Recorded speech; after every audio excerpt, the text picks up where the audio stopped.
Thank you so much for joining me. I'm going to be reading the Earth Class Notes, written by the 12th Apostle, entitled The Jerusalem Saga. A saga is the important history of a subject that I will now explain in the context of Jerusalem, which means the home of God.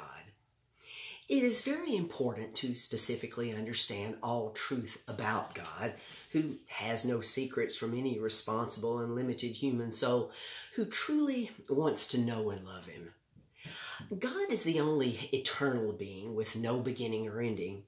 His specific understanding and knowledge is progressive, as ours is, for he created the one and only man, Adam, in his physical spirit body image, with a soul like his, with 12 unlimited potentials.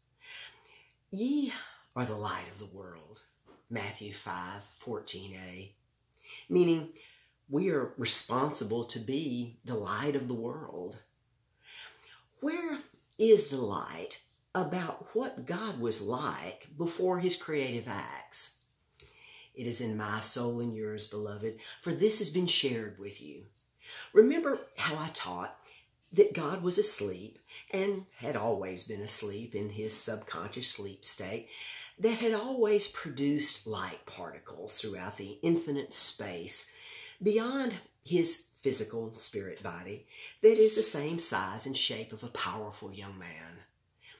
God's progressive dreams of having others like him, to love and be loved by, caused him to awaken, never to sleep again, and begin his creative acts, using the infinite supply of light particles to first create a large hollow sphere where he was, as he stood atop that sphere, now called Earth, with where he was standing called Jerusalem, the home of God, his favorite place in the expanding universe. When you see and understand this great truth, it will cause you to love God and Jerusalem even more.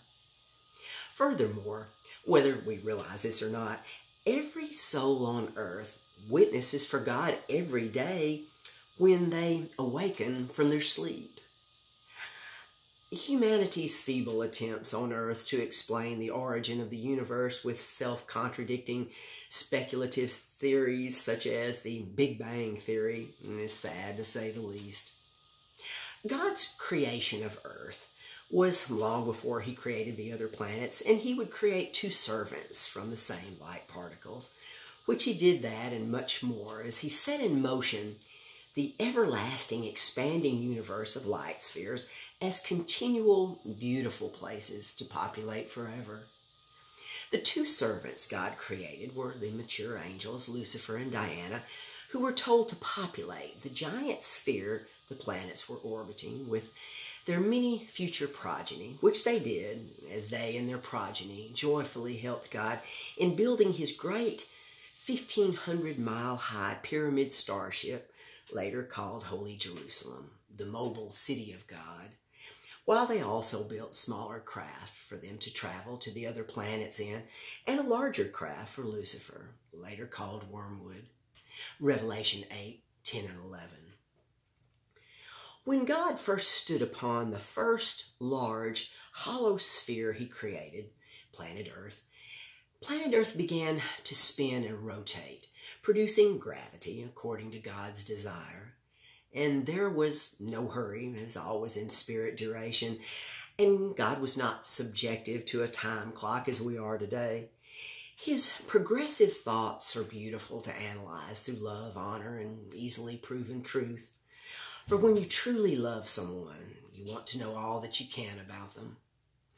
As you know, there is more confusion today about Jerusalem and who true Israel is than ever before.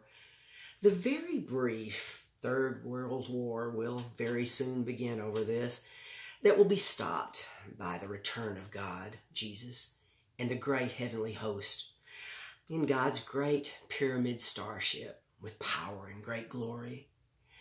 Most of us are descendants of the first exodus of Israel before Moses led the remaining ones out of Egypt several years later in their large exodus. God had promised Jerusalem, the home of God, to Abraham, Isaac, and Jacob, including all the land in that area to them and their descendants long ago. if they loved and obeyed him.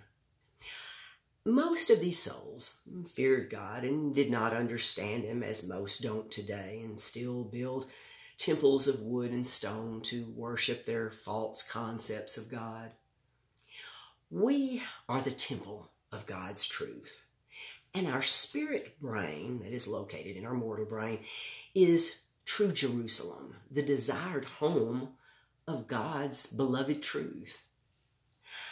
Jesus identified and taught this beautiful truth, but sadly so, when he said, "O Jerusalem, Jerusalem, thou killest the prophets, and stonest them which are sent unto thee.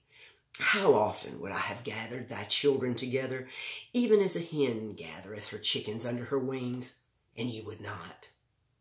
Behold your house, your soul, behold your house is left unto you desolate." Matthew 23:37 through 38. And the saga continues.